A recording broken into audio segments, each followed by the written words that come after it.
ওলামা আফজানা, আপনাদের সকলকে আন্তরিক শুভেচ্ছা এবং অভিনন্দন জানাচ্ছি। আমাকে আপনারা হয়তো আজই প্রথম দেখতে পাচ্ছেন। আমি আপনাদের মোহতামিম পরিচালক হজরতের আজ দাওয়াতি মেহমান। আমার নাম হারুনুর রশিদ। আমি জামিয়া ইসলামিয়া দারুল উলুম মাদানিয়া অর্থাৎ যাত্রাবাড়ি বড় মাদ্রাসায় ফতোয়া বিভাগে আছি। আলহামদুলিল্লাহ, এখানেই পড়াশোনা করেছি। নাহিমির জামাত থেকে ইফতা পর্যন্ত এখানেই পড়েছি। এরপর লেখাপড়া শেষ হওয়ার পর থেকে এখানেই খেদমতে আছি।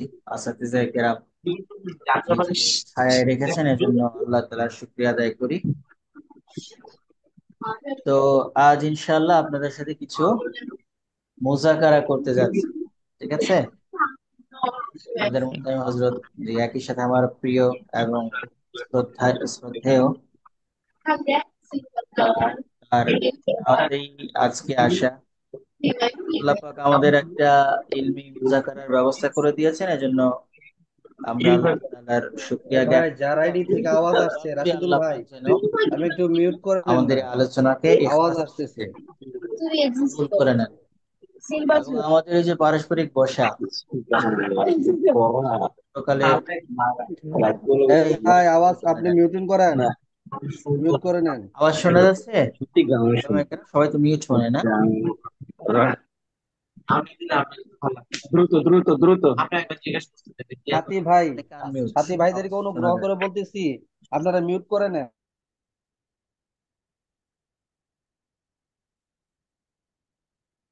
ঠিক আছে, আমরা সবাই মেহেরবানি করে একটু মিউট হয়েই থাকবো, হ্যাঁ?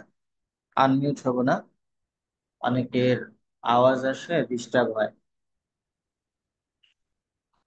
তো সম্মানিত উলামা এবং ফুজালা, আমরা একটা নির্দিষ্ট বিষয় নিয়ে আলোচনা করব। একটা বিষয়ের সাথে সম্পৃক্ত কিছু মাসাইল নিয়ে মূলত আলোচনা করব।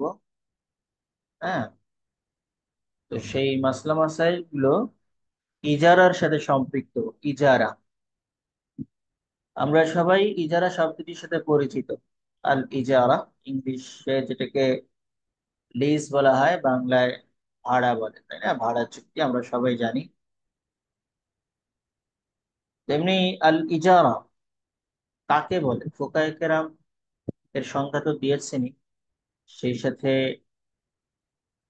আরবি কামুস, অভিধানে এর যে অর্থ উল্লেখ করা হয়েছে সেটি হচ্ছে আল ইজারাতু ইসমান, আল ইজারাতু ইসমুন লিল উজরাতি।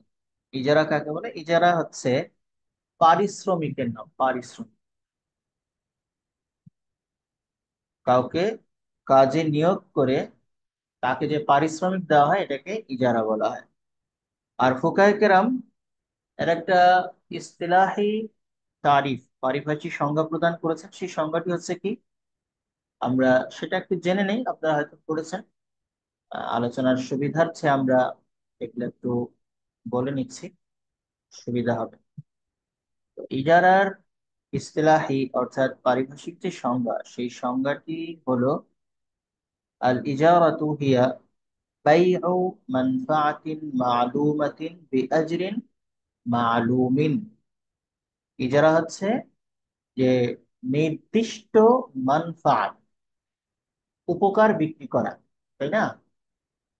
কোনো বস্তু না, সেই না, বরং কোনো উপকার যে বিক্রি, সেই উপকার বিক্রি করাকে, নির্দিষ্ট উপকারকে নির্দিষ্ট পারিশ্রমিকের বিনিময়ে বিক্রি করাকে কি বলা হয়? যারা বলা হয়। ব্যক্তি তার শ্রম বিক্রি করে, এই শ্রম দ্বারা মানুষ উপকৃত হয়। তারপর কোনো বাহন ভাড়া দেয়, বাহন নিয়ে মানুষ এটার উপর আরোহণ করে। তারপর ঘর ভাড়া দেয় মানুষ, ইজারা দেয়, এই ঘরে অবস্থান করার মাধ্যমে মানুষ উপকৃত হয়, মানফাত হাসিল করে। তো এই যে ঘরের মানফাত, বাহনের মানফাত, এই রকমের আরো অনেক কিছুর মানফাত তথা উপকার হতে পারে। এই উপকারকে নির্দিষ্ট পারিশ্রমিকের বিনিময়ে, নির্দিষ্ট উপকারকে নির্দিষ্ট পারিশ্রমিকের বিনিময়ে বিক্রি করাকে ইজারা বলা হয়। ঠিক আছে? তো এই ইজারার আমরা পরিচয় পেলাম। তারপর কথা হচ্ছে যে ইজারা এর সংজ্ঞায় তো ফুকাহে কেরাম বলেছে যে নির্দিষ্ট উপকারকে, নির্দিষ্ট মানফাতকে নির্দিষ্ট পারিশ্রমিকের বিনিময়ে বিক্রি করা। তো এখানে ইজারার ক্ষেত্রে সময় নির্দিষ্ট করার প্রয়োজন আছে কিনা, ইজারার ক্ষেত্রে সময় নির্দিষ্ট করার প্রয়োজন আছে কিনা, এটাও একটা আলোচনার বিষয়। তো অনেক ফকিহ এমন আছেন যারা ইজারার সংজ্ঞা দিতে গিয়ে আহ মুদ্দত তথা এর জন্য যে নির্দিষ্ট মেয়াদ আছে, সময় আছে, সেটার কথা উল্লেখ করেন। ঠিক আছে? মুদ্দাতে মালুমা, যেটাকে ফিকহি পরিভাষায় মুদ্দাতুন মালুমাতুন বলা হয়, এই মুদ্দতের কথা অনেক ফকিহ ইজারার সংজ্ঞা দিতে গিয়ে উল্লেখ করেন। তবে কেউ কেউ উল্লেখ করেছে, যেমন ফুকায়ে আহনাফের মধ্যে বিখ্যাত একজন ফকিহ আমরা সবাই জানি, ইমাম জাইলাই। ইমাম জাইলাই রাহিমাহুল্লাহ, তিনি কিন্তু মুদ্দাতে মালুমাত এর কথা উল্লেখ করেছেন যে ইজারার ক্ষেত্রে মুদ্দতটা মালুম হতে হবে, নির্দিষ্ট হতে হবে। যে কোনো একটা জিনিস কেউ যখন ইজারা নেবে, তো কত সময়ের জন্য, কত দিনের জন্য, অথবা কত মাস বা বছরের জন্য নেবে, অথবা কেউ একজন মজুর হিসেবে কাজ করছে, তো তার কাজের সূচনা এবং শেষ কখন হবে, তার কাজের সূচনা এবং শেষ কখন হবে, এটাও নির্দিষ্ট করে নিতে হবে, উল্লেখ করে নিতে হবে। এটা তিনি বলেছেন। এই জন্য অনেক ফকিহ সংজ্ঞার ক্ষেত্রেই এই বিষয়টি উল্লেখ করে দিয়েছেন। তারা সংজ্ঞাটা আমি যেভাবে বলেছি তার সাথে আহ মুদ্দাতিন মালুমাতিন, এই হয় এই শর্তটিও তারা উল্লেখ করেছেন। ঠিক আছে?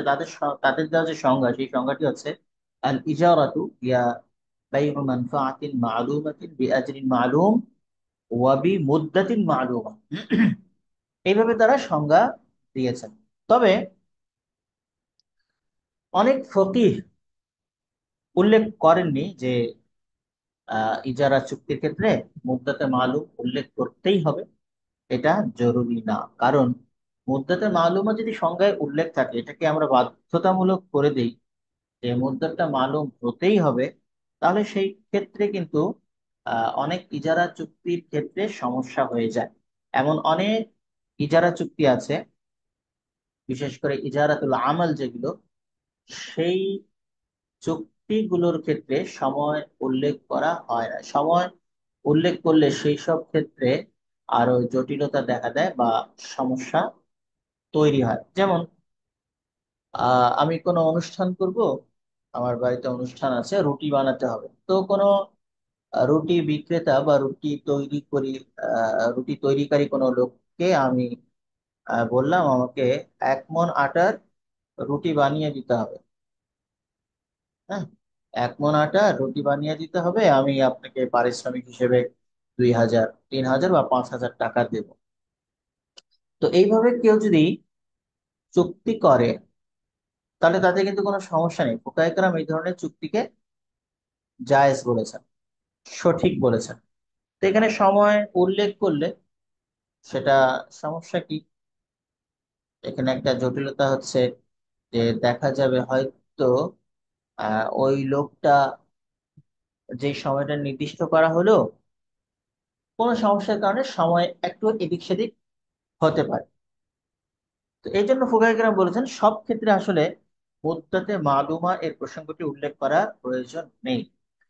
তবে যেই ক্ষেত্রে, যেই ইজারা চুক্তির ক্ষেত্রে যে লিজিং চুক্তির ক্ষেত্রে কি করা হবে, মুদ্দতের কথা উল্লেখ করা হবে, সেই ক্ষেত্রে কিন্তু মুদ্দতের বিষয়টি, মেয়াদের বা সময়ের বিষয়টি অবশ্যই মাথায় রাখতে হবে। ওই সময়ের মধ্যেই কাজ সমাধা হতে হবে। এগুলো প্রাসঙ্গিক আলোচনা করছি আর কি। ঠিক আছে। তো এরপর আরেকটা বিষয় এই জায়গায় আসে, সেটা হচ্ছে আহ ইজারার যে সংজ্ঞাটা আমাদের সামনে আসলো, ইজারার যে সংজ্ঞাটি আমরা এখানে তুলে ধরছি, সেখানে সংজ্ঞাটা কি? ইজারা কাকে বলে? আবার বলছি, ইজারা হচ্ছে নির্দিষ্ট মানফাত, নির্দিষ্ট মানফাতকে নির্দিষ্ট উজরত তথা পারিশ্রমিকের বিনিময়ে বিক্রি করাকে ইজারা বলা হয়, তাই না? তো এখন কথা হচ্ছে যে নির্দিষ্ট মানফাতকে নির্দিষ্ট পারিশ্রমিকের বিনিময়ে বিক্রির কথা যে বলা হয়েছে, তো এই নির্দিষ্টতার ক্ষেত্রে, এই নির্দিষ্টতা বা মানফাত নির্ধারণের ক্ষেত্রে যদি কোনো জাহালত থেকে যায়, কোনো অস্পষ্টতা থেকে যায়, তাহলে সমস্যা আছে কি না। ফোকায় কেরাম এই ব্যাপারে তাফসিলি আলোচনা করেছেন। তো এই ব্যাপারে আমি খুব সংক্ষেপে আহ, একটা কথা বলে নিচ্ছি, সেটা হচ্ছে এই জাহালাতটা, ইজারার ক্ষেত্রে জাহালাত অস্পষ্টতা যদি কাসির হয়, বেশি হয়, ঠিক আছে, তাহলে সেই জাহালাতের কারণে ইজারা ফাসেদ হয়ে যাবে। সেই জাহালাতের কারণে ইজারা ফাসেদ হয়ে যাবে। এই ইজারা সহি হবে না। পক্ষান্তরে জাহালাত যদি হাকির হয় তথা অল্প হয়, কম হয়, যে জাহালাতকে সমাজে তেমন একটা বিবেচনায় আনা হয় না, সহনীয় পর্যায়ে সবাই মোটামুটি মেনে নেয়, যেই জাহালাতটা মফজিলাল মুনাজা হয় না, যেটা আহ উভয় চুক্তিকারীকে ঝগড়া বিবাদ কলহের দিকে পৌঁছে দেয় না, এমন জাহালাত যদি হয়, এমন অস্পষ্টতা যদি হয়, তাহলে সেই ক্ষেত্রে কোনো সমস্যা কিন্তু নেই। হ্যাঁ, এই জাহালাতকে ফুকায়ে কেরাম কি বলেছেন? জাহালাতে হাকিরা। এই জাহালাতে হাকিরা বা জাহালাতে ইয়াসিরা যদি থাকে, তাহলে সেই ক্ষেত্রে কিন্তু কোনো সমস্যা নেই। যেমন এখানে ফুকায়ে কেরাম উল্লেখ করেছেন যে কেউ কোনো একটা ঘর ভাড়া নিল 1 মাসের জন্য, আরবি মাস অনুযায়ী ফুকায়ে কেরাম যে কিতাবগুলো লিখেছেন এগুলো তো আরবি মাসকে সামনে রেখে। তো 1 মাস এর ভাড়া যদি কেউ নেয় একটা ঘর, তাহলে মাস তো আরবি মাস যেটা চান্দ্র মাস, এই মাসটি তো কখনো কি হয় 29 দিনে হয়, আবার 30 দিনেও হয়, তাই না? তো এগুলো ফুকাহায়ে উল্লেখ করে বলেছেন, এই ধরনের যেগুলো ইয়াসির জাহালত, কাদির জাহালত বা হাকির জাহালত, এগুলো ধর্তব্য না, এগুলো বিবেচনায়, এগুলোর কারণে কোনো সমস্যা নেই, কোনো সমস্যা নেই। তারপরে আরো কিছু উদাহরণ তারা অবশ্য দিয়েছেন। যেমন হাম্মামে প্রবেশ করার একটা রীতি এক সময় ছিল। হ্যাঁ, মধ্যপ্রাচ্যে পানি তো সচরাচর পাওয়া যেত না, মানুষ গোসল করার জন্য সাধারণত হাম্মামে ঢুকতো। আমরাও যেরকম এখন অনেক সময় অনেক জায়গায় বিভিন্ন যে পর্যটন কেন্দ্রগুলো আছে সেখানেও আমরা ওয়াশরুমে যাই, সেখানে পারিশ্রমিক দিয়ে প্রবেশ করতে হয় আমাদের। তো ঠিক এমনি ভাবে হাম্মামে গোসল করার একটা রীতি প্রচলিত ছিল এক সময়। তো তো এই হাম্মামে মানুষ যে প্রবেশ করতো, তো সেখানে পানি খরচ করার যে ব্যাপার, সেটা তো সবার একই রকম না। গোসলে কারো পানি বেশি লাগে, কারো কম লাগে। কেউ কম সময়ের মধ্যে গোসল সেরে ফেলতে পারে, আবার কারো গোসল সারতে তুলনামূলক বেশি সময় লাগে। তো এই যে ব্যাপারগুলো, এখানেও তো এক ধরনের জাহালত, অস্পষ্টতা থেকে যায়। একজন হাম্মামে ঢুকলে ঠিক কতক্ষণ থাকবে এটা নির্দিষ্ট করা হয় না। আবার কি পরিমাণ পানি ব্যবহার করবে এটাও নির্দিষ্ট করা হতো না। তো এগুলো যেহেতু জনসাধারণের মধ্যে একটা আম ব্যাপক বিষয় ছিল, আর সমাজে এগুলোর ব্যাপক প্রচলনও ছিল, এই টুকটাক জাহালাতের কারণে যেহেতু কি হতো না, যে এই দুই চুক্তিকারী যারা আছে এদের মধ্যে কোনো ধরনের বিবাদ হতো না, ঝগড়া কলহ ইত্যাদি ঘটতো না। এই কারণে ফুকায়ে কেরাম বলেছেন এই ধরনের হালকা মাত্রার যে জাহালত আছে, সামান্য যে জাহালত আছে, এগুলো কোনো সমস্যার কারণ হবে না, আগ সহি হয়ে যাবে। হুম, তো এই হচ্ছে কথা। এখন আমরা যে আলোচনা করলাম সেই আলোচনার ভিত্তিতে আমরা এখন কিছু জাদিদ ইজারার সাথে সম্পৃক্ত নতুন ইজারার কিছু সুরত নিয়ে আলোচনা করব, যেগুলোর সমাজে কি রয়েছে, ব্যাপক প্রচলন রয়েছে, বা আস্তে আস্তে এগুলো ব্যাপকতার দিকে যাচ্ছে, খুবই ব্যাপক হয়ে পড়ছে। এমন কিছু মাসলা নিয়ে আমরা আলোচনা করব, হ্যাঁ, যেগুলো আহ জাহালাতে ইয়াসিরার কারণে, সেগুলোতে জাহালাত আছে ঠিক আছে, কিন্তু জাহালাতে ইয়াসিরার কারণে এগুলোকে নাজায়েজ বলা যায় না, বরং ফুকাহে কেরাম এগুলোকে কি বলেছেন, জায়েজই বলেছেন। হ্যাঁ? বর্তমান যুগে ফুকাহে কেরাম যারা আছেন জায়েজই বলেছেন। এর মধ্যে একটা মাসলা হচ্ছে, যেমন আমরা যখন কোনো ট্যাক্সি বা সিএনজি তে উঠি তখন অনেক সময় তো গন্তব্যে পৌঁছে দিলে ভাড়া কত দিতে হবে এটা ওঠার সময় আমরা নির্দিষ্ট করে নেই, 200 300 400 500 নির্দিষ্ট করা হয়। আবার কখনো কখনো মিটার চালু করে দেওয়া হয়। সাধারণত নিয়ম হচ্ছে মিটার চালু করে দেওয়া। তো এই যে মিটার নির্ভর যে ভাড়া চুক্তি বা মিটার নির্ভর যে ইজারা চুক্তি, এগুলোতে কিন্তু জাহালত থাকে, তাই না? কারণ আহ, যখন আমরা কোনো ট্যাক্সিতে অথবা সিএনজিতে উঠছি, আহ, সেই সময় যদি মিটারের ভিত্তিতে ভাড়া ভাড়া নির্ধারণ করা হয়, তো তখন কিন্তু এই ড্রাইভার এবং যে ভাড়া গ্রহীতা, ট্যাক্সি গন্তব্যে পৌঁছার জন্য ভাড়া নিচ্ছে, সে কিন্তু জানে না যে আসলে ভাড়া কতটুকু আসবে। ভাড়া কতটুকু আসবে এটা যেমন ভাড়া গ্রহীতা জানে না, একইভাবে যে ড্রাইভার আছে সেও জানে না ভাড়া কত হবে। তো যেহেতু এখানে ভাড়া জানার ক্ষেত্রে এক ধরনের জাহালত থেকে যাচ্ছে, তো ওই হিসেবে কিন্তু এই মিটার নির্ভর যে ইজারা চুক্তি আছে, এটা ইজারার সংজ্ঞা অনুযায়ী নাজায়েজ হওয়া উচিত। ইজারার সংজ্ঞা অনুযায়ী এটা কি হওয়া উচিত, এটা নাজায়েজ হওয়া উচিত। যেহেতু ফুকাহে কেরাম সংজ্ঞা দিয়েছে, তারা বলেছেন যে ইজারা মানফাআতটা নির্দিষ্ট হতে হবে, এবং এই মানফাআতের যে উজরত আছে, ভাড়া আছে, পারিশ্রমিক আছে, এটাও নির্দিষ্ট হতে হবে।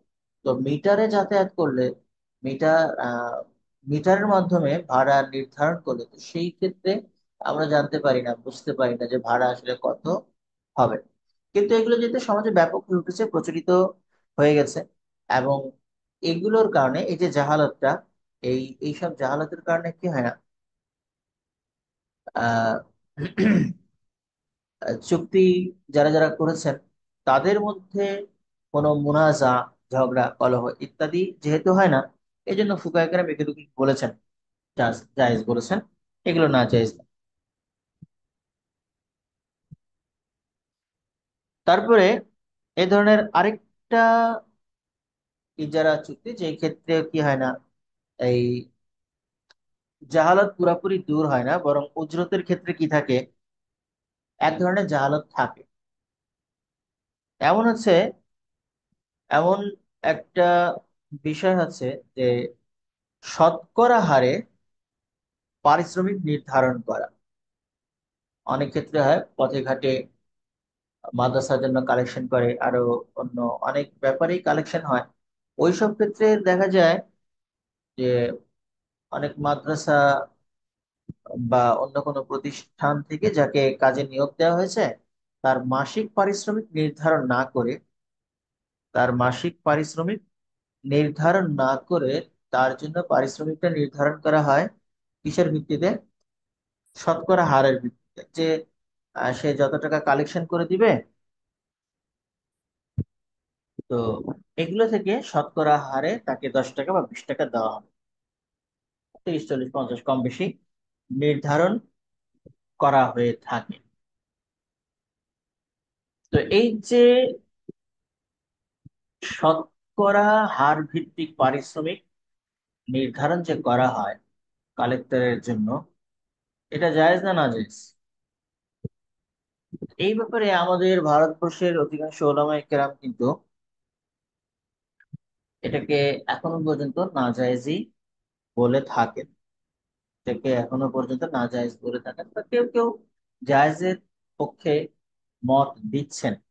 হ্যাঁ, কিন্তু এটা যদি এক সময় দেখা যায় সমাজে ব্যাপক হয়ে উঠছে, মানুষের এই শতকরা হার ভিত্তিক পারিশ্রমিক নির্ণয়ের ব্যাপারটা যদি ব্যাপক হয়ে ওঠে, খুব আম হয়ে যায়, পরে দেখা যায় কোনোভাবে এটাকে বন্ধ করারও সুযোগ পাওয়া না যায়,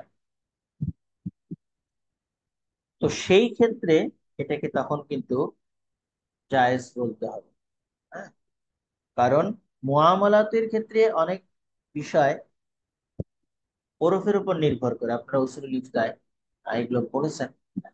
অনেক বিষয়, মাসলার অনেক হুকুম ওরফের উপর, সমাজের যে কালচার আছে, লোকাচার আছে, এগুলোর উপর নির্ভর করে থাকে।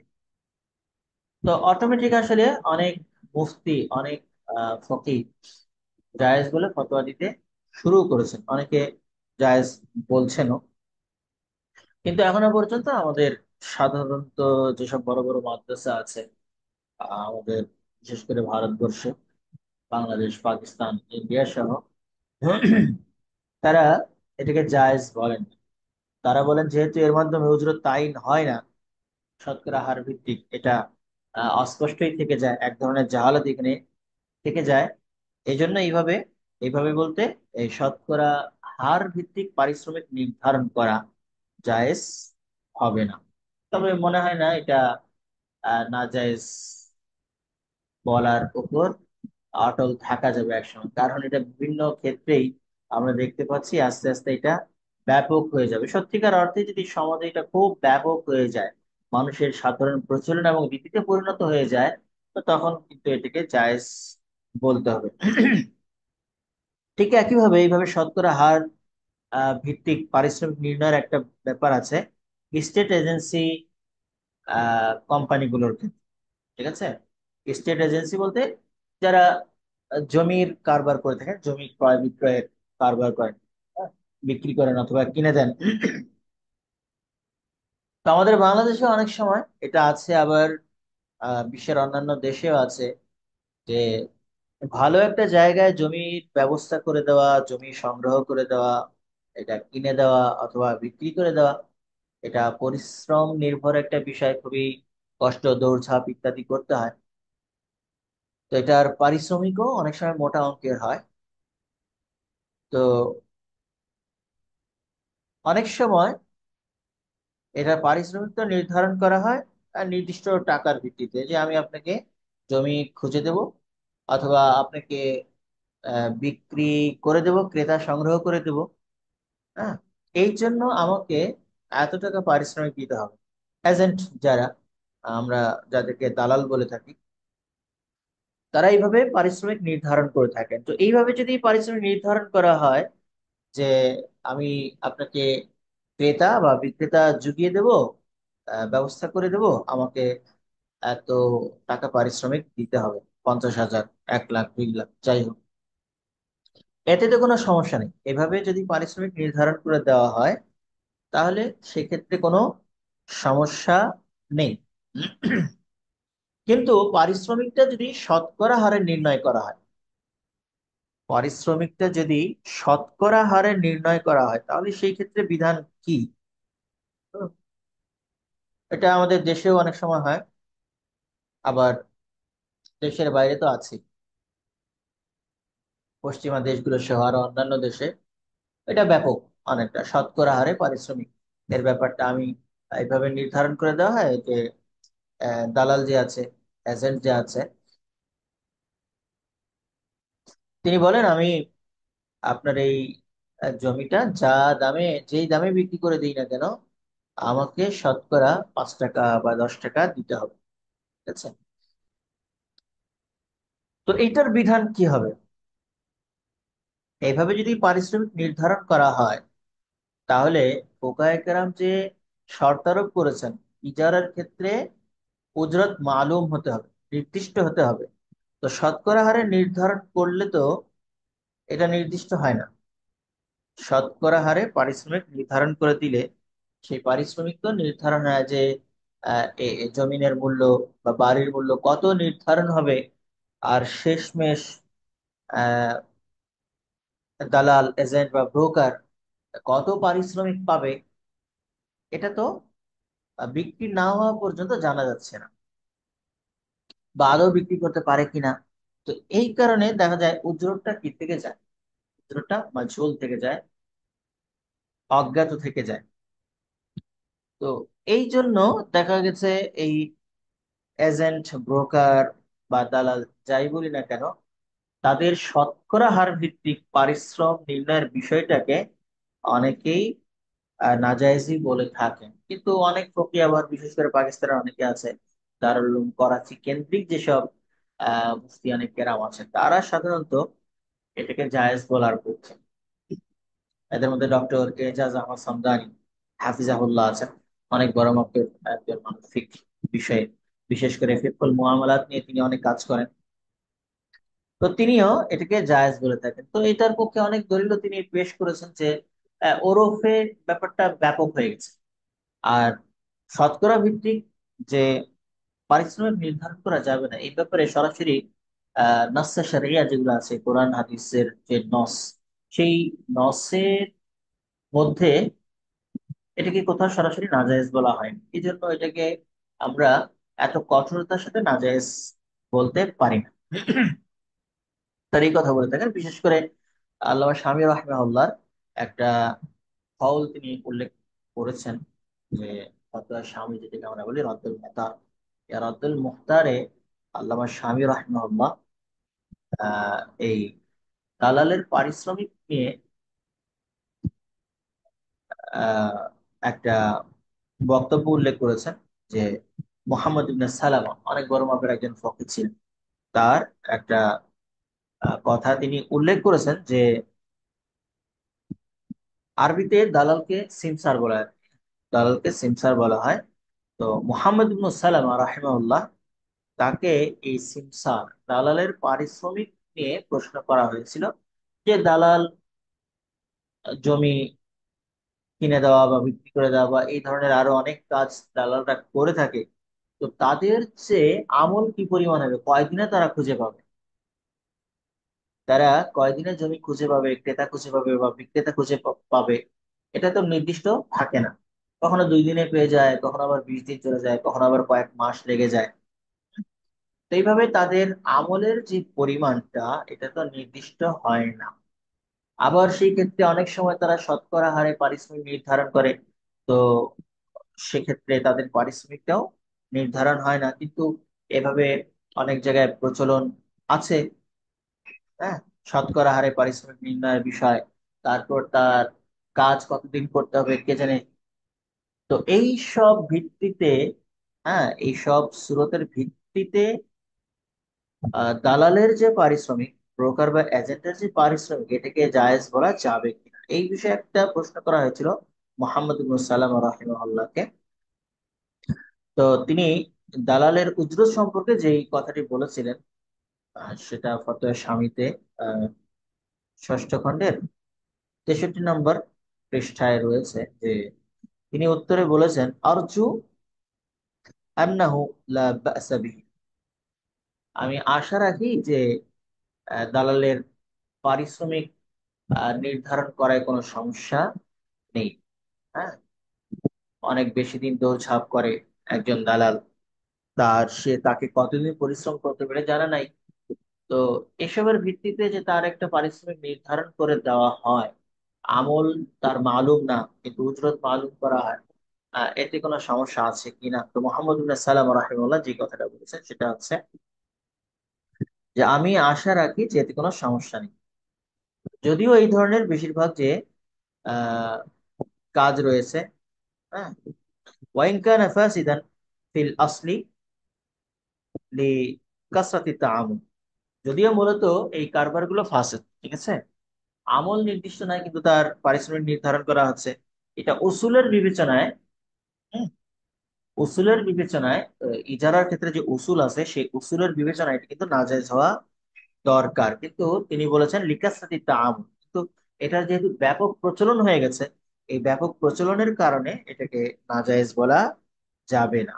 ঠিক আছে, নাজায়েজ বলা যাবে না। তো ঠিক একইভাবে এই দালালদের পারিশ্রমিক নির্ণয়ের ব্যাপারটা যে শতকরা হারে তারা নির্ণয় করে থাকে, এটাও যদি সমাজে খুব ব্যাপক হয়ে যায়, সমাজে এটাও যদি খুব ব্যাপক হয়ে যায়, তখন এটাকে আমরাও কি করতে পারবো না, না জায়েজ বলতে পারবো না, এটাকে জায়েজ বলতে হবে। আগে যেমন বলেছি ঠিক একইভাবে অনেক ফকিহ এটাকে কি বলেছেন, এটাকে জায়েজও বলেছেন, বলছেন অনেকে, অনেকে বলছেনও।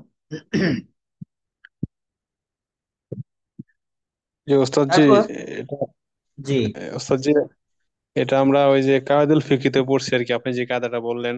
এখন আমি জি, একটু বলি যে যদি মনে করেন যে এখন দালালরা এভাবে একটা প্রচলন করলো, সমাজে প্রচলন হয়ে গেছে, কিন্তু এটা দেখা গেছে যারা ক্রয় করে তার জন্য একটু বেশি হয়, যখন 5 টাকার প্রতি তারা 10 টাকা বললো, এটা একটু বেশি হয়ে যায় বা জুলুম পর্যায়ে হয়ে যায়, তখন কি এটা ফকিহ একরাম বা আমরা যারা আছি তাকে জায়েজ বলতে পারবো? এইটা যদি ব্যাপক হয়েই যায়, আসলে সব জায়গায় এটার ব্যাপক প্রচলন যদি শুরু হয়ে যায়, হ্যাঁ, তো তখন তো আমরা নাজায়েজ বলতে পারবো না। আর যদি এমন হয় যেটা ব্যাপক প্রচলনের কারণে মনোমালিন্য, ঝগড়াঝাটি, কোনো কিছুর কোনো কিছু কোনো কিছুর দিকে ব্যাপারটা আমাদেরকে নিয়ে যাচ্ছে না, হুম, তো সেই ক্ষেত্রে তো আর নাজায়েজ বলার কোনো সুযোগ নাই। আর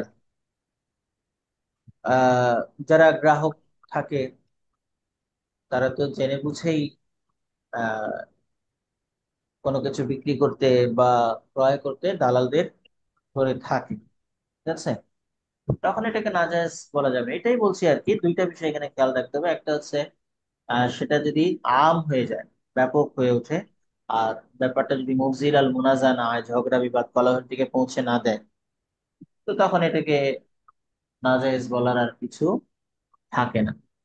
তবে এখন আমাদের ভারতবর্ষের ফুকাহে কেরাম যে পদক্ষেপটা নিয়েছেন, সাধারণত তারা যে নাজায়েজ বলে থাকেন, হ্যাঁ, এটাই সহজ। এখনো পর্যন্ত এটাই সহজ এবং এটাই উচিত। এতে করে দেখা যায় দালাল এবং তাকে যে কাজে নিয়োগ দিয়েছে, উভয়েরই উপকার হয়। বিশেষ করে যারা দালাল নিয়োগ করেন তাদের সুবিধাটা সাধারণত হয়, তাদের সুবিধাটা তুলনামূলক বেশি থাকে। জি। আচ্ছা, তারপর আরেকটা ব্যাপার আছে এখানে পারিশ্রমিক নির্ধারণের ক্ষেত্রে। যেমন আরেকটা প্রচলন আছে আমাদের সমাজে, আমাদের দেশে আছে, অন্যান্য দেশে এটা আছে, সেটা হচ্ছে কেউ একটা বাড়ি বিক্রি করবে বা তার অন্য যে কোনো একটা জিনিস বিক্রি করবে, মোটর সাইকেল হোক, এটা তার গাড়ি হতে পারে, কার হতে পারে, ট্রাক, বাস ইত্যাদি হতে পারে। তো সেই ক্ষেত্রে দালালদের সাথে সে একটা উপায়ে চুক্তি করে থাকে। সেই চুক্তিটা হচ্ছে কি, সেই চুক্তিটা হচ্ছে সে বলে থাকে এই আমার গাড়ি, এই গাড়িটা আমাকে 5 লাখ টাকা বিক্রি করে দিবা, আর এর উপরে তুমি যা বিক্রি করতে পারবা এটা তোমার। এর উপরে তুমি যা বিক্রি করতে পারবা এটার পুরোটাই হচ্ছে তোমার। 10 লাখ টাকা বিক্রি করতে পারলে 5 লাখ টাকা তোমার, বা 6 লাখ টাকা বিক্রি করতে পারলে 1 লাখ টাকা তোমার। তো এইভাবে যদি চুক্তি করা হয় কোনো দালালের সাথে, এটা জায়েজ হবে কিনা, এটা জায়েজ হবে কিনা, তো এই ব্যাপারে দুইটা মত আছে, জায়েজের আবার না জায়েজের। জায়েজ বলেছেন কারা কারা? ইবনে আব্বাস রাদিয়াল্লাহু আনহু, ইবনে সিরিন, ইমাম আহমদ, তারপরে ইবনে তাইমিয়া রাহিমাহুল্লাহ, তারা বলেছেন কেউ যদি এইভাবে কারোর সাথে চুক্তি করে তাহলে সেটা জায়েজ হবে। যদি বলে আমার এই বাড়ি বা আমার এই গাড়িটা এত টাকা বিক্রি করে দাও, সেই টাকা আমার, এর উপরে তুমি যা বিক্রি করতে পারবে সেটা তোমার। তো একদলের মত যাদের কথা বললাম, ইবনে আব্বাস রাদিয়াল্লাহু তাআলা আনহু সহ অনেক তাবি আছেন, পরবর্তী অনেক আলেমও আছেন, ইমাম আহমদ রাহিমাহুল্লাহ তিনিও আছেন, তিনি বলেছেন এটা জায়েজ হবে। এবং বুখারী শরীফে এই ব্যাপারে ইবনে আব্বাস রাদিয়াল্লাহু তাআলা আনহুর কওল আছে, ইবনে সিরিনের কওল ইমাম বুখারী রাহিমাহুল্লাহ সেখানে উল্লেখ করেছেন, জায়েজের পক্ষে তাদের কওল সেখানে আছে। তারপরে দ্বিতীয় মত যেটা, সেটা হচ্ছে জমহুরের মত। জমহুর বলতে এখানে আইমে সালাসা যারা আছেন, ইমাম আবু হানিফা, ইমাম মালিক এবং ইমাম শাফি রাহিমাহুল্লাহ, এরা বলেছেন যে এইভাবে যদি দালালের বা উকিলের পারিশ্রমিক নির্ধারণ করা হয়, যে তুমি যা বিক্রি করবা আমাকে এই পরিমাণ টাকা দিতে হবে, এর উপরে যা বিক্রি করবা সেটা তোমার, এভাবে যদি দালালের পারিশ্রমিক নির্ধারণ করা হয় তাহলে সেটা জায়েজ হবে না। তাহলে সেটা জায়েজ হবে না, না জায়েজ হবে। তো এই ক্ষেত্রে আসলে রাজের মত কোনটা, আইমা সালাসার মত নাকি ইবনে আব্বাস রাদিয়াল্লাহু তাআলা আনহুমা সহ বাকি যারা তার সাথে আছেন তাদের মধ্যেই রাজে? তো এই ব্যাপারে এই প্রশ্নের জবাব হচ্ছে রাজে হল হচ্ছে জমহুরের মত।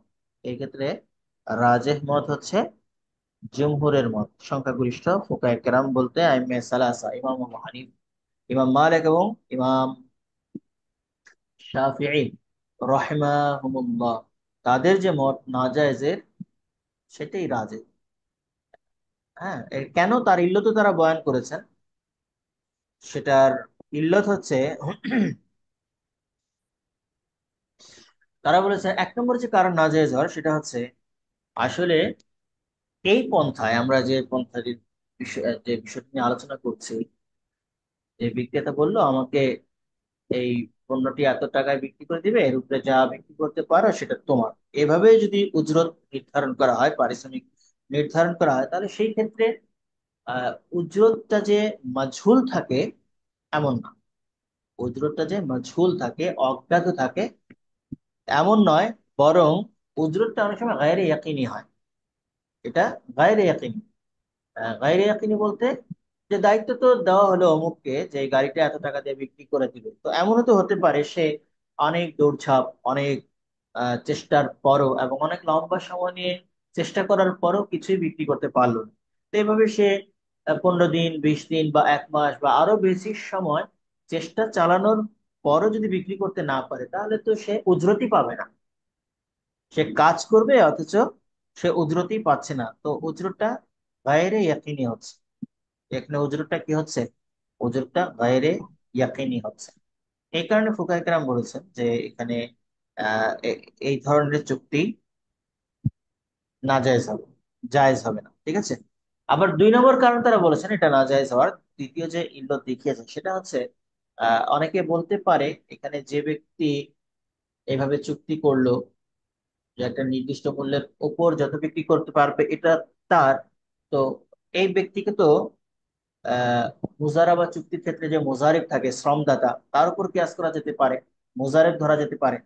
মুজারেব ধরে কি বলা যেতে পারে, এই এইভাবে পারিশ্রমিক নির্ধারণ করার ব্যাপারটাকে জায়েজ বলা যেতে পারে।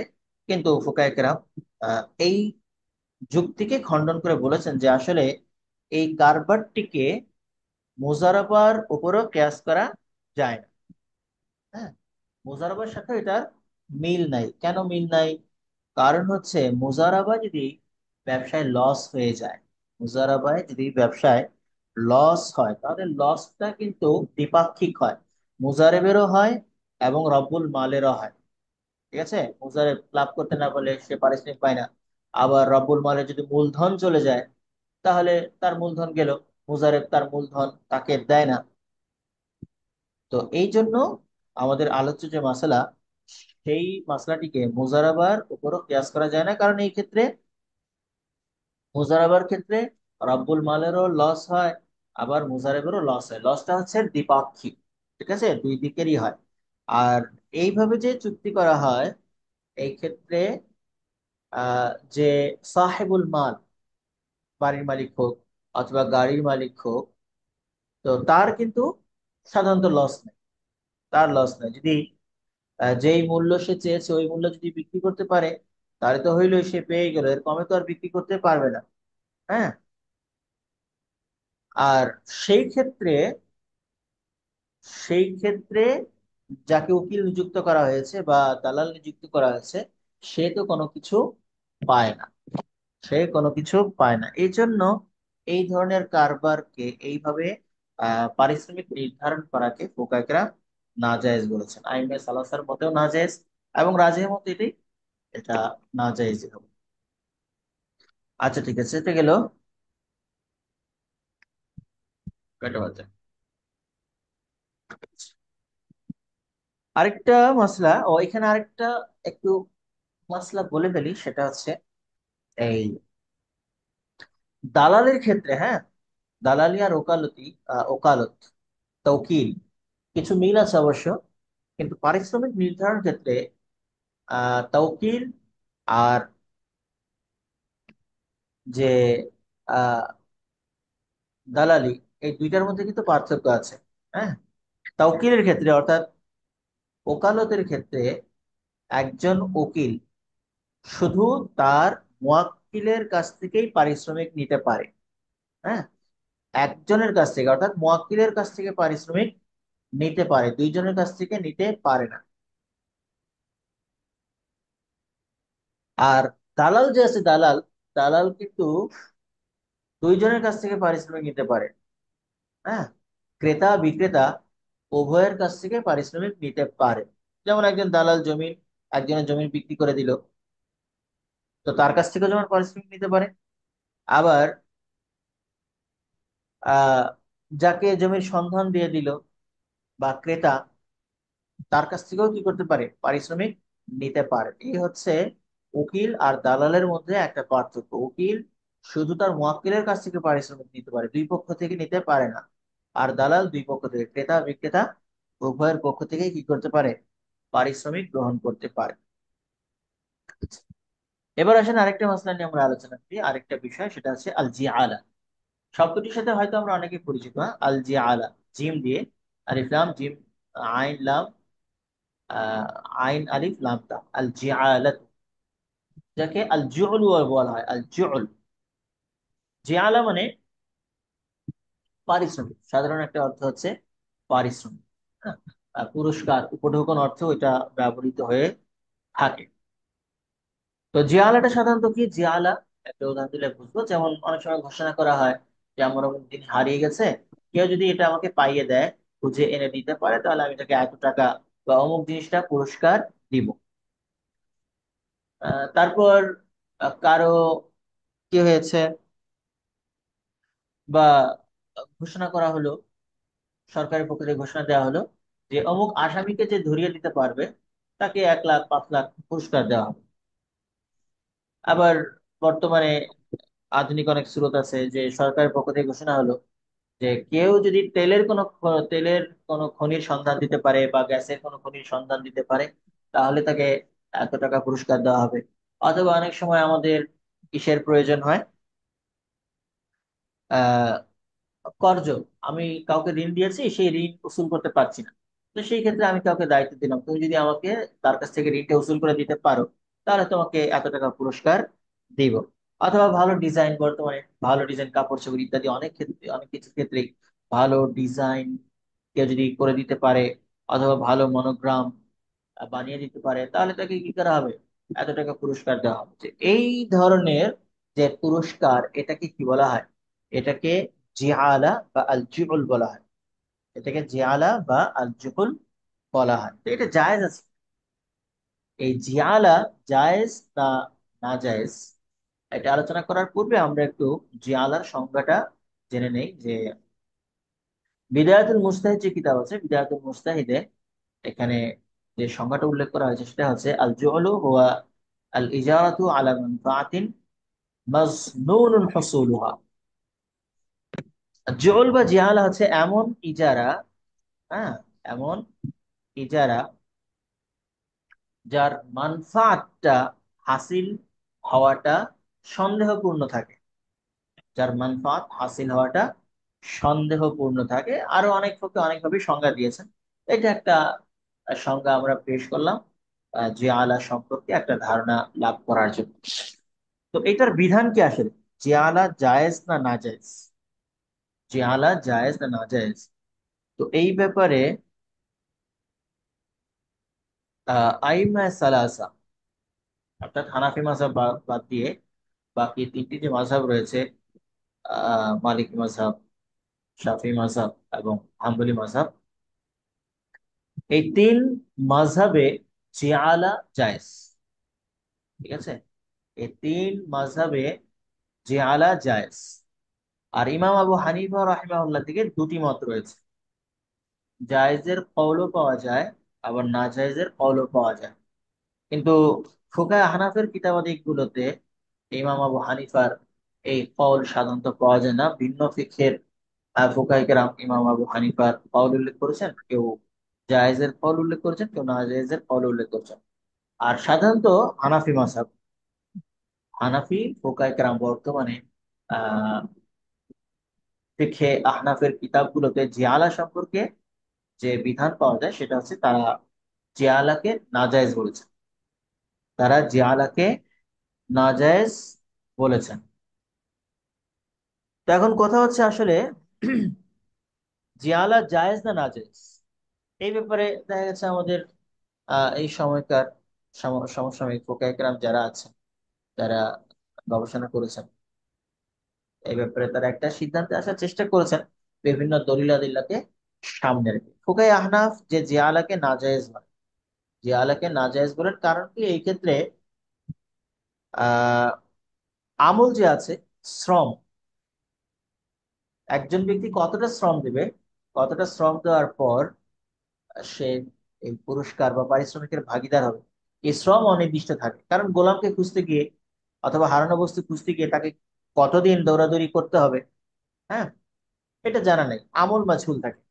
সেই সাথে অনেক ক্ষেত্রে পারিশ্রমিক নির্দিষ্ট থাকে, আবার পারিশ্রমিক অনির্দিষ্ট থাকে। তো বিশেষভাবে আমলটা যেহেতু কি থাকে, মাঝহুল থাকে, আবার এমনও হতে পারে সে অনেক দৌড়ঝাঁপ করলো, চেষ্টা প্রচেষ্টা চালালো, কিন্তু হারানো বস্তু বা যে কাজ শুরু করেছিল সেটা সে করতেই পারলো না, হারানো বস্তুর সন্ধান দিতে পারলো না।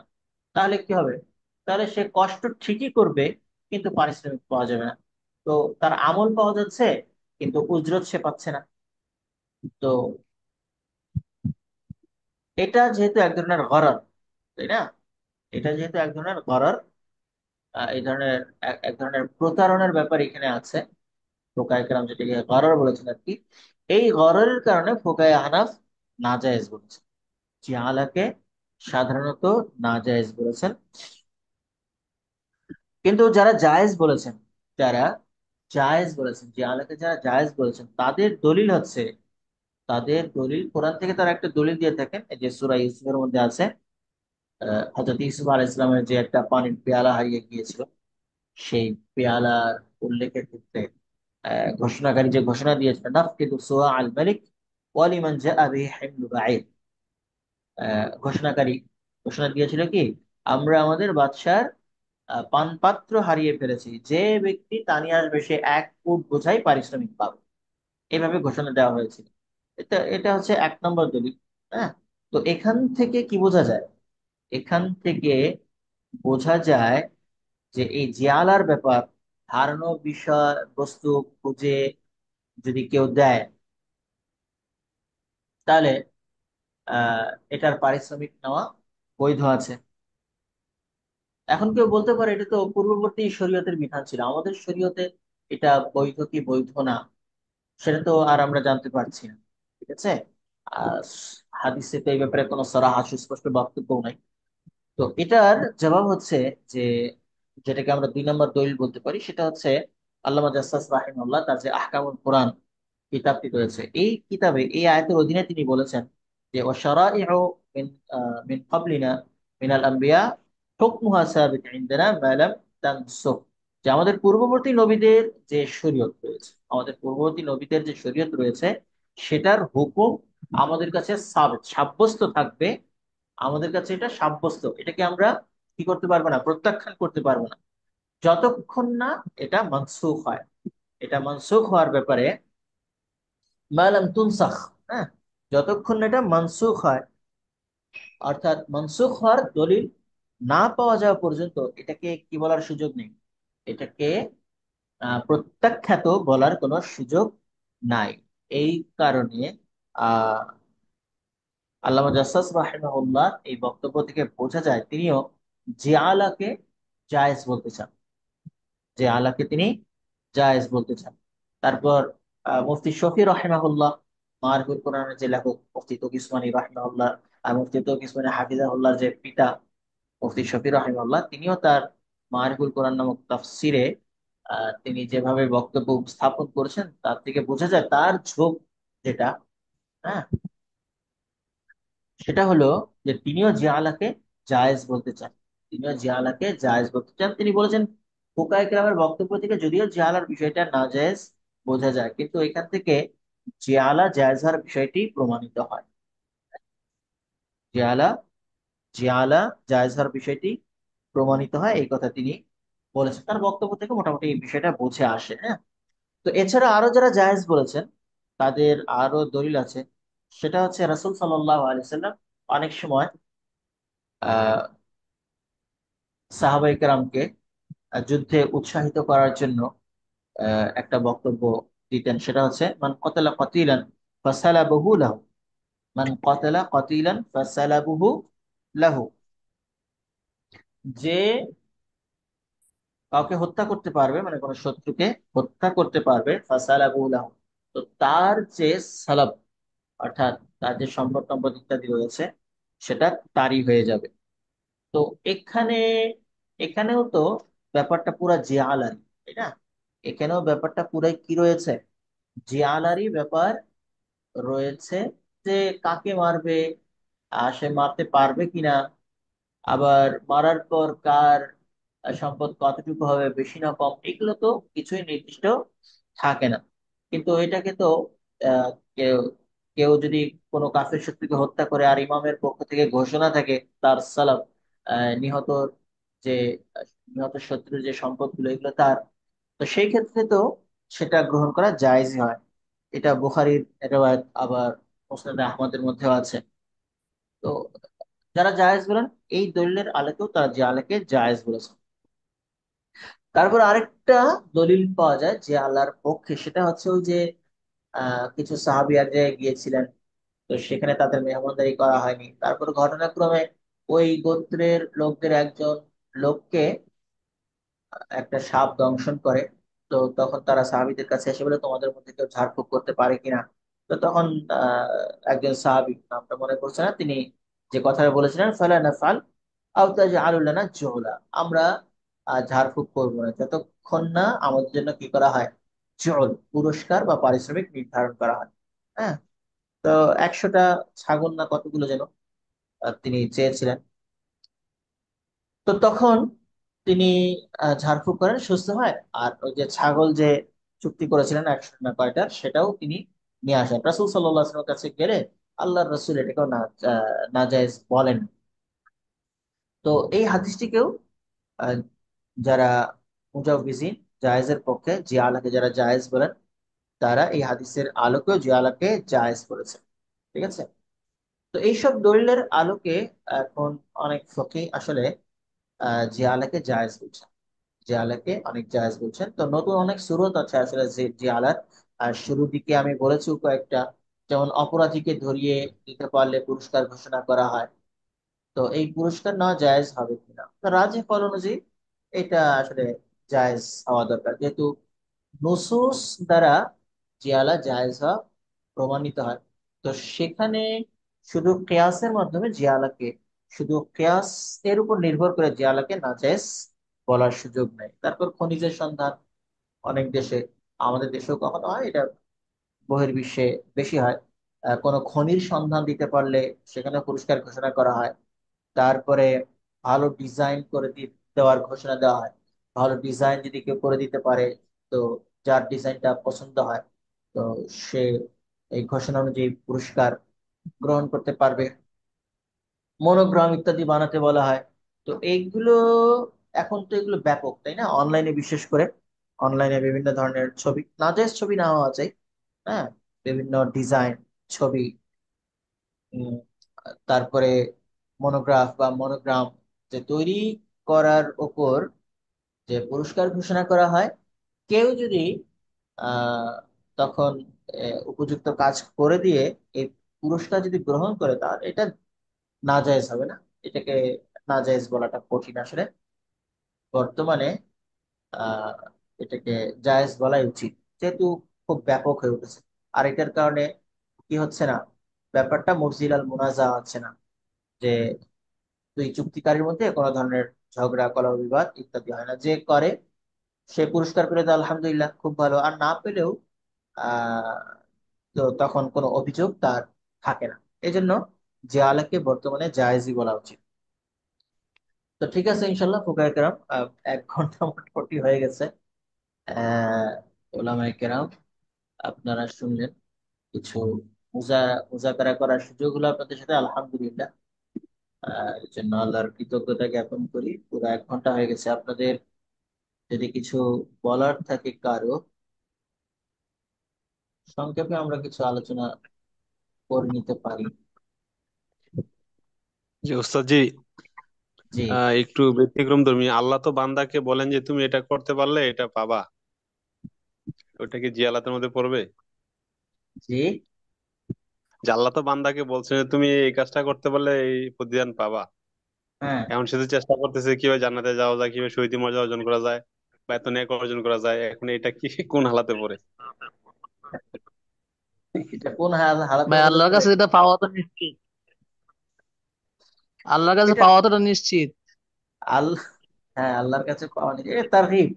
এটা জিহাদের প্রতি তারগিব। জিহাদ তো জিহাদি, এটাকে তো আমরা আমাদের মানবীয় যে মানুষের মধ্যে যে ইজারা আছে, এই ইজারার মধ্যে তো আর জিহাদ পড়ে না। এটা তো লিল্লাহ, ঠিক আছে, খালিসাতান লিল্লাহ, পুরোটাই আল্লাহর জন্য হয়। এটাকে আমরা ইজারা বলতে পারি না।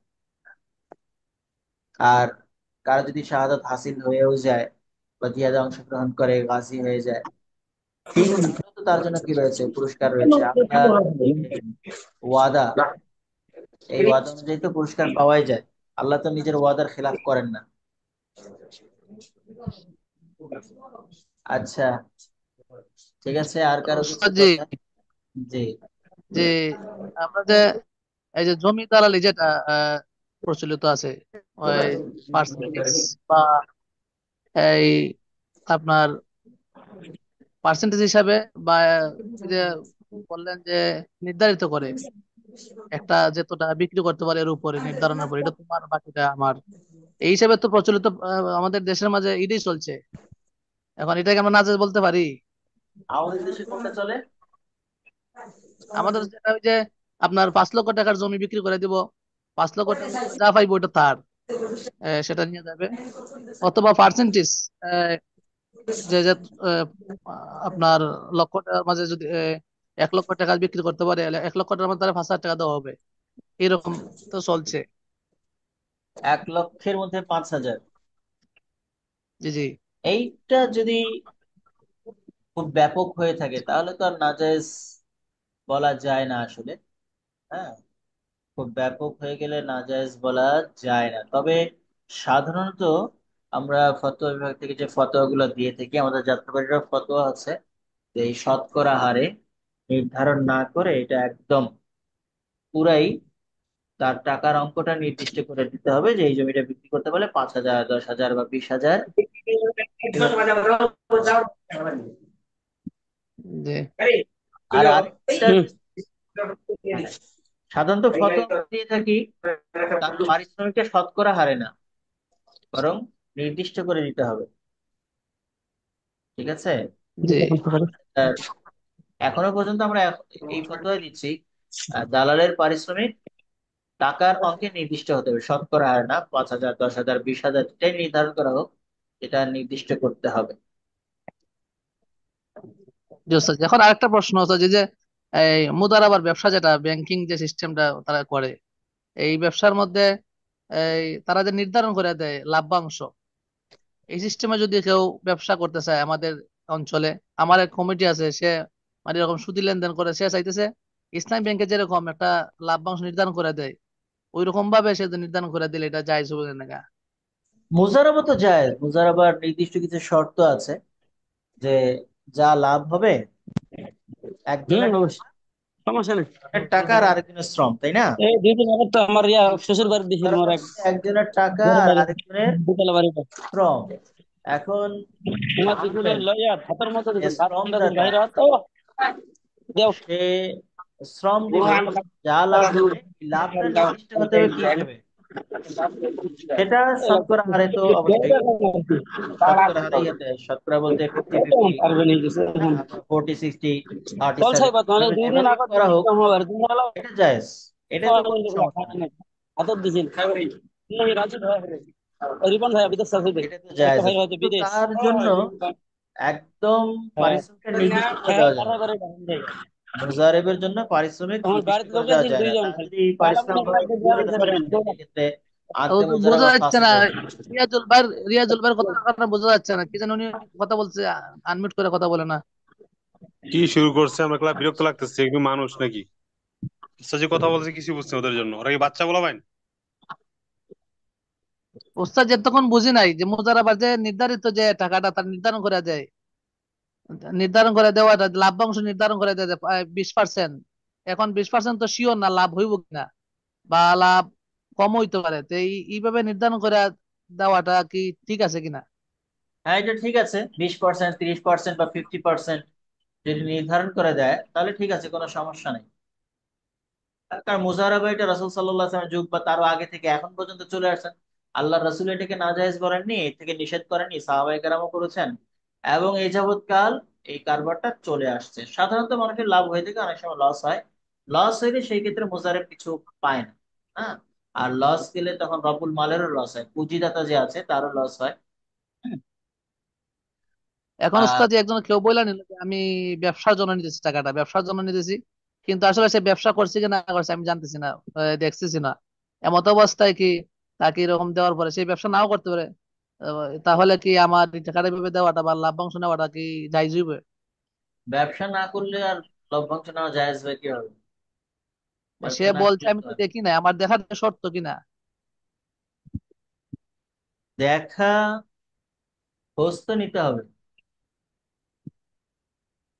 খোঁজ তো নিতে হবে। যদি এমন হয় ব্যাপারটা, তার প্রতি কোনো সন্দেহ থাকে, হ্যাঁ, কিসের জি ব্যবসা করছে, তো সেই ক্ষেত্রে তো খোঁজ নেওয়াই দরকার। আর এমনি তো আগে মুজারাবার যে কারবার হতো, তো সেই ক্ষেত্রে তো এগুলো জানাশোনাই থাকতো, সীমিত পরিসরে হতো। সিজনাল কারবার হতো, ধানের মৌসুমে ধান বা অন্য কোনো কিছু পণ্য সামগ্রী কিনে ব্যবসা করা হতো, এগুলো জানাজানি হয়েই যেত। আর এখন যদি এমন হয় যে কারো ব্যাপারে সন্দেহ হয়, তো সেই ব্যাপারে সেই ক্ষেত্রে তো এটা যাচাই করা উচিত। বিশেষ করে বর্তমান আমাদের সমাজটা এমন, মানুষের মধ্যে প্রতারণার দিকটা অনেক গালেব, তাই না? আর হালাল হারামের জি পরোয়া জি। মানুষ করে না, তো ওই সব ক্ষেত্রে যাচাই তো করাই উচিত। আসসালামু আলাইকুম ওস্তাদ জি। ওয়ালাইকুম আসসালাম, আব্দুল্লাহ জি বলেন। মাসালা ওস্তাদ জি, হলো আমাদের দেশে বলে ইটের দাদন, আমরা বছরের শুরুতে 7,000 টাকা করে দিয়ে দেই। পরবর্তীতে আমাকে স্বাধীনতা দেওয়া হয় যে আপনি 20,000 ইট আপনি চাইলে এই বিক্রয় করতে পারেন, আর চাইলে আপনার আমার কাছে বিক্রয় করে দিতে পারেন। পরক্ষণে আমরা দেখা যায় 7,000 করে কিনলে 8,000 টাকা করে ওই ব্রিক ফিল্ডের মালিকের কাছেই বিক্রি করে দেই। এখন তো আমরা ইট দেখতেই পাচ্ছি যে আমরা নিলে কিন্তু নিয়ে যাইতে পারি। তখন আমরা ইটগুলো আলাদা না করি, সুতরাং তাকে টাকা দিছি, টাকার বিনিময়ে 1,000 করে বাড়তি নিয়ে যাই। এটা কি হালাল আছে কিনা? ইট যদি তৈরি করে দেয়, ইট তৈরি করে দেওয়ার পর এটা নির্দিষ্ট করে নিতে হবে, ঠিক আছে? যদি আলাদা নাও করা হয়, আলাদা করলে তো ভালো, কিন্তু আলাদা না করলেও নির্দিষ্ট করতে হবে যে এখান থেকে ঠিক এতগুলা, হ্যাঁ, 100 বা 1,000 ইট, এতগুলা ইট হচ্ছে অমুকের, অমুক চাইলে এটা নিতেও পারে, আবার আমাদের কাছে বিক্রি করতে পারে, তো সেই ক্ষেত্রে সমস্যা নেই। কিন্তু এটা নির্দিষ্ট করতে হবে, যে কোনো ভাবেই হোক নির্দিষ্ট করতে হবে। আর আপনার আমাদের ইখতিয়ারে আসতে হবে, আপনার পূর্ণ ইখতিয়ার থাকতে হবে যে আপনি চাইলে, ইচ্ছা করলে এগুলো সেখান থেকে নিয়ে আসতে পারবেন, অথবা যে ওস্তাদ, বিক্রি করে দিতে যে পারবেন। এখতিয়ার থাকে, আমাদেরকে বলা হয় যে প্রথম রাউন্ডে অথবা দ্বিতীয় রাউন্ডে অথবা তৃতীয় রাউন্ডে এইভাবে বলে দেওয়া হয়। তো আমরা চাইলে প্রথম দ্বিতীয় রাউন্ড তৃতীয় রাউন্ডে আমরা যে কোনো জায়গা থেকে ইট নিয়ে আসতে পারি, কিন্তু কখনো কখনো বিক্রি করতে না পারলে ওনার কাছে বিক্রি করে দেই। না, এটা নির্দিষ্ট হতে হবে রাউন্ড কোন রাউন্ডেরটা। এটা প্রথম রাউন্ডের হলে প্রথম রাউন্ড, এটা নির্দিষ্ট করে নিতে হবে। এবং প্রথম রাউন্ডের কোনগুলো আপনার, বা দ্বিতীয় দ্বিতীয় রাউন্ডের কোনগুলো আপনার, এটা নির্দিষ্ট হতে হবে। ওস্তাদ যেটা তো নির্দিষ্ট করে না, বলা থাকে যেখান থেকে নিতে পারেন নিয়ে যান, অসুবিধা নেই, এভাবে বলা থাকে। আপনার মাল এখানে তো সমস্যা হতে পারে। আপনি যেখান থেকে নিয়ে আগে ভালোগুলো হয়ে গেল, পরে আপনি নষ্টগুলো পেলেন, অথবা আগে কেউ খারাপ নিছে, আপনি ভালোগুলো পেলেন। এক ধরনের মুনাজা বা জাহালাতের ব্যাপার এখানে তো থাকে। ঠিক আছে। আর জি আপনি আপনার মাল যে বিক্রি করবেন, যেটা আপনি আপনার মাল যেটা বিক্রি করবেন, সেটা তো একটা বিক্রি করার শর্ত হচ্ছে, হ্যাঁ, মালটা বিক্রেতার কবজায় আসতে হবে। মাল মালটা বিক্রেতার কবজায় আসতে হবে। নিজের কবজায় না এনে সেটা তো বিক্রি করা যায় না। যে ওস্তাদ যেমন আসল কথা আসছে। ঠিক আছে। জি এটা তো কবজায় আসতে হবে। আর যদি আম ভাবে বলে দেওয়া হয় যেখান থেকে ইচ্ছা আপনি নিয়ে নেবেন, তো সেই ক্ষেত্রে কবজায় আসে না। আর কবজায় আসার আগে আহ নিজের মালিকানাভুক্ত মালও কি করা যায় না, বিক্রি করা যায় না। এটা ফুকায় কেন স্পষ্ট করেই বলেছেন। জি আচ্ছা ঠিক ওস্তাদ, জি আছে। আচ্ছা ঠিক আছে, ইনশাল্লাহ। অনেক সময় হয়ে গেছে। জি। জাযাকুমুল্লাহ। আসসালামু আলাইকুম। আসসালাম। আসসালামু আলাইকুম রহমতুল্লাহ। কয়েকজন আমার বাড়ির কথা জানতে চেয়েছেন। আমার বাড়ি হচ্ছে পঞ্চগড় জেলায়, পঞ্চগড়ের দেবীগঞ্জে। শুক্রিয়া জি, আসসালামু আলাইকুম।